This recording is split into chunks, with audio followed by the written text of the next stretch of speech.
Hey, everybody, welcome back to Smarketing CONNECT's podcast. Today, my guest is Cheo. I'm not going to do a lot of introductions, as you guys well know, but I will say one thing. First, from a Smarketing CONNECT perspective, Ken's been with us, I think, literally since day one. So Ken is probably one of my favorite people to talk to. Always great insights, especially into sales. So get right into it, Ken. Tell us what you do and a little bit about yourself. All right. Well, our company's called Our Sales Coach, and we work with business owners and select salespeople and some service professionals or sales managers. And we make sure that they've got strategic systems for getting meetings with their ideal clients, and that when they have meetings with their clients, they're closing deals at the rate they expect, so that they're always getting the most out of their salespeople if they have them, and that they are growing at rates that are greater than what they expect. And that is so important right now. I mean, everybody's talking about how are you going to rebound? And everybody that can help companies with getting clients or being more efficient or reducing costs, companies are going to want to talk to you right now. It's the perfect storm for sales. Not only that, they're available. People are working from home still. You can get a hold of them. And there's change. There's change going on because they're looking at what's our strategy to get back on track. And that's a conversion of a perfect opportunity for all of us to help our companies get back on track. Great answer. All that being said, so tell us a little bit about the types of companies you work with, whether they're size related or industry specific. Just give us an idea of who you tend to work with. Yeah, well, they're typically 1 million to 25 million in revenue. They could have one salesperson to 12 salespeople. They could be smaller, but they will want to get into a better cash position to at least hire a salesperson. And we work a lot with manufacturers, maybe half of our business. We're doing a lot more with software companies these days. And we work in financial. So we work with community banks, insurance companies, and that's really where we focus when we're marketing. But we do get referred into a lot of closely held businesses as long as they have to go out and acquire customers.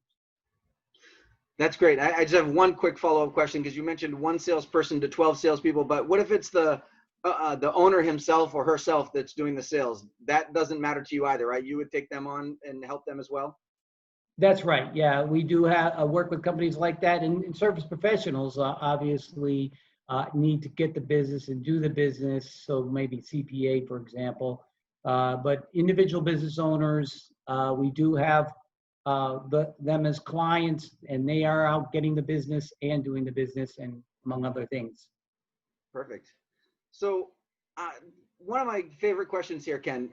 Give me an idea, because you are also a small business owner yourself, and I'm sure you use an abundance of tools at your disposal, whether they be software or otherwise. So give us an idea of which one you would recommend to small business owners and why. Give us an idea why.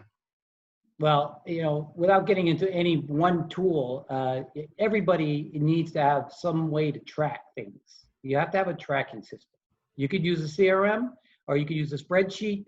But you really need to know, is what you're doing paying off? And everybody knows if you made sales, but you need to know every step along the way how efficient you are.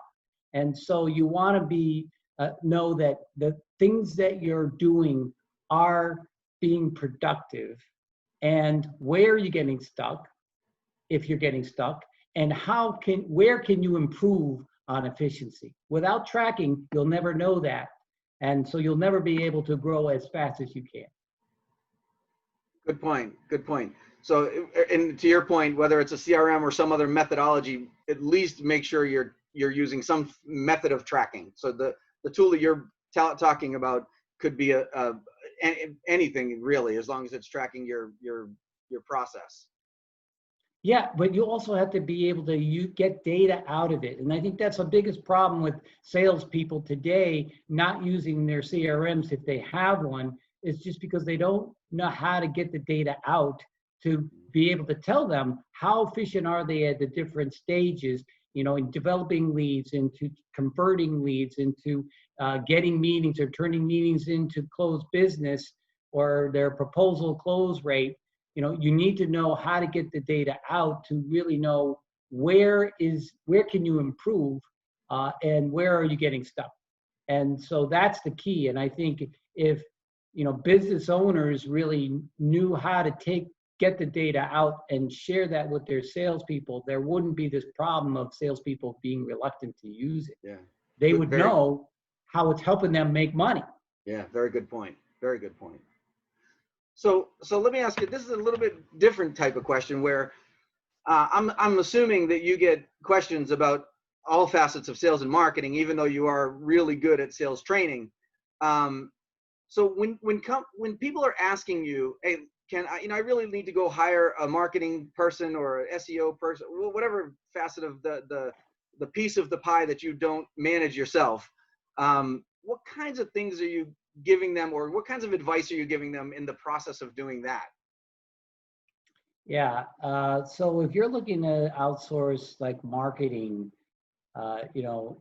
if somebody just comes to you and says, look, starts talking about marketing tactics, unless you're looking for somebody to do a specific thing for you, like, okay, you want somebody to do search engine optimization. Okay, go hire somebody that does that. But if you want somebody to do marketing and all they're talking about is tactics, without really first talking about, okay, taking a deep dive into what's the buyer persona of your ideal client, and then what's your ROI that and the timing that to expect results, then I would run, because tactics will get you leads, but it's not necessarily going to be with the kind of people that you want to meet with, first of all. And secondly, if they do connect with you, they're not going to be ready to buy.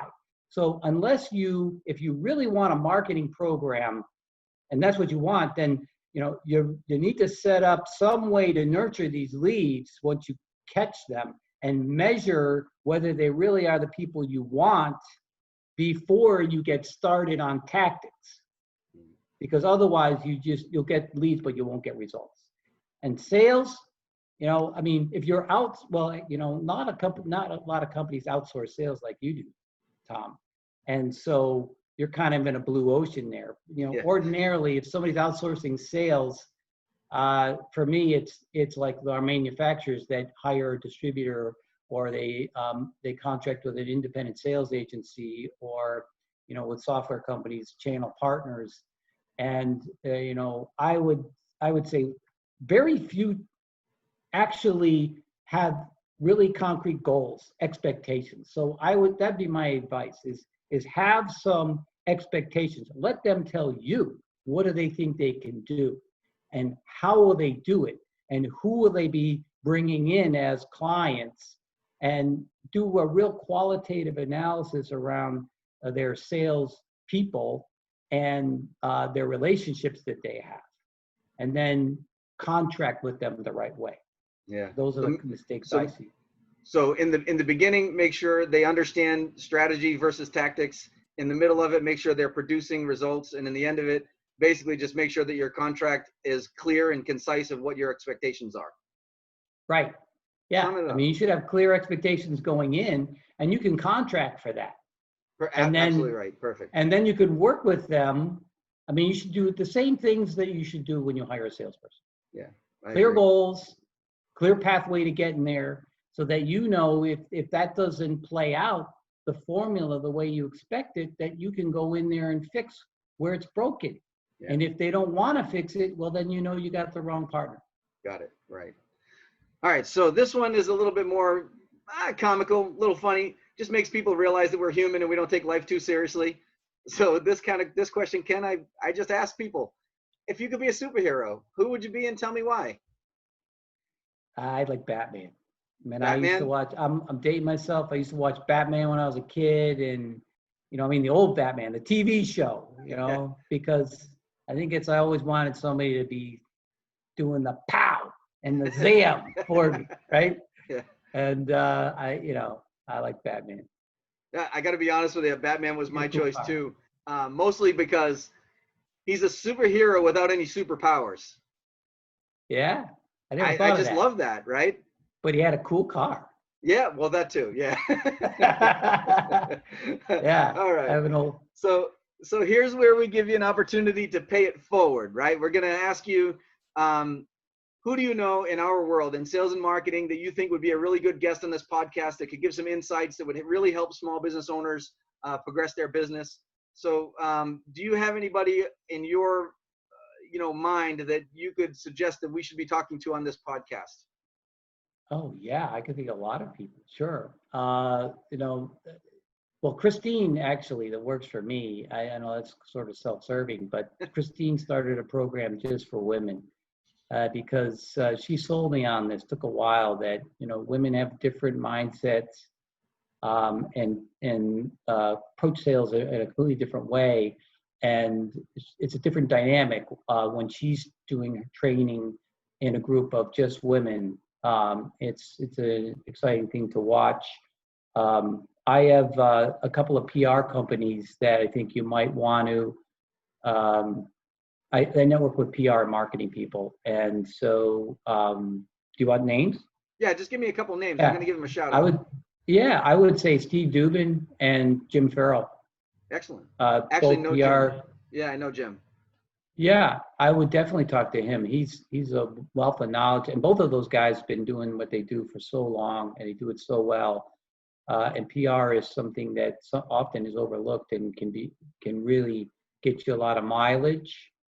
And so there's a guy that I've been networking with up in New Hampshire, Galen Dow too. He does inbound marketing for manufacturing companies. I would suggest you talk to him because he really is great at what he does. Awesome. And this is our last slide. So briefly, you can see what's on the screen there. This is Ken's contact information. If you're looking to find out more about sales training and how to make your sales better, your sales process better, Ken is definitely your guy. We personally have worked with Ken a couple of times, so we know Ken's really awesome. So I'm not going to read it all to you. You can see it all on the screen there. But Ken, aside from what's on the screen, is there any other way that people can get a hold of you or something else that you want to kind of just put a shout out to based on the contact information? Yeah, no, that's it right there. That's my office number and my email.